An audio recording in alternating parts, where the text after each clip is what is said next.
You're watching Czar Films Variety Channel. Hi there. Today we are going to show you how to get your Kenmore 70 series electric dryer to work again.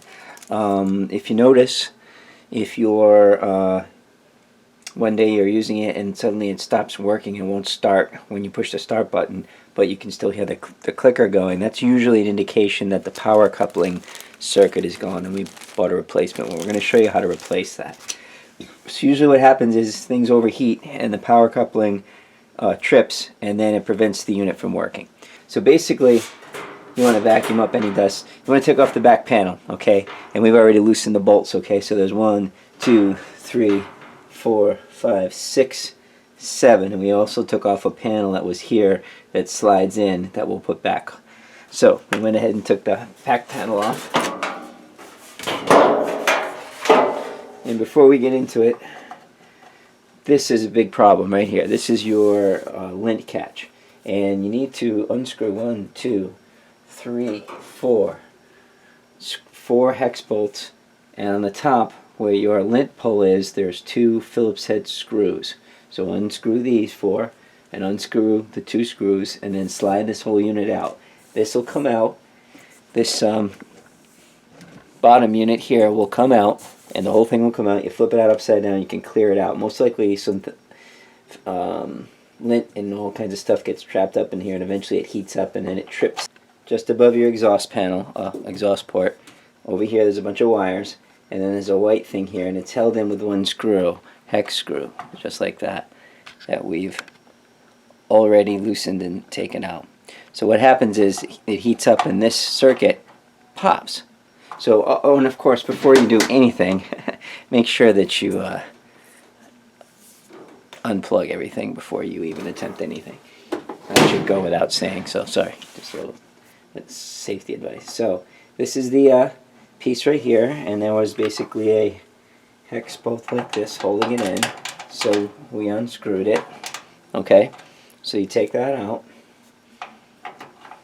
Okay, so here we have our you can see it's actually burned out right there. If you look closely, you can see it is burned up.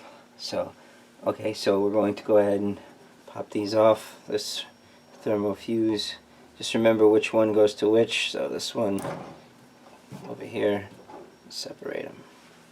Okay, so this is the old one, and we purchased a new dryer fuse, which we'll put the link on below. This is the 3392519.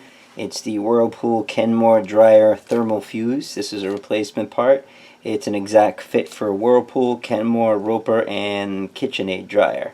Again, part number 3392519. You can see it matches up perfectly. So also the part number here is B075GZW83K. We will again put the link down below for you to find it. So you can see this is the new one. No burn mark. An old one. Burn mark. Okay, so we've gone ahead and cleaned up the dryer a bit and got all the dust out of there, and like we showed you before. So here we go. We're going to go ahead and attach. Pretty simple.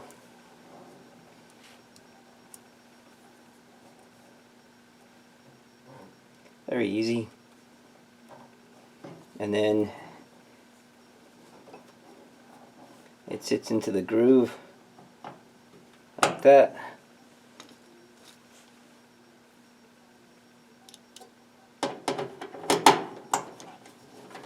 And screw the new one in place. Okay, so, and by the way, I'm just using a Stanley 40-piece ratchet set to get this all apart. I'm using the 1/4-inch adapter to get the bolts off of this, just so you're seeing that. Okay, next part is we are going to put the back panel back on and screw all the pieces back into place. so that we can, and this plate that goes here, and then we're going to go ahead and spin the dryer around, balance it, and power it up and see if it works. So again, here's your back plate. You got 1, 2, 3, 4, 5, 6, 7, 8, 9, 10 screws to put in place to get the back panel on. So we're going to go ahead and screw that in. And again, it's the same 1/4 inch hex screws that we've been using all along. So we're going to go ahead and screw that in. We'll be right back. So there you have it. That's how you replace your thermocoupler fuse, your thermo fuse in your Kenmore 70 series dryer. Thank you so much for watching. We really appreciate it. If you liked the video, please click subscribe and like, and please leave a comment. Thank you so much.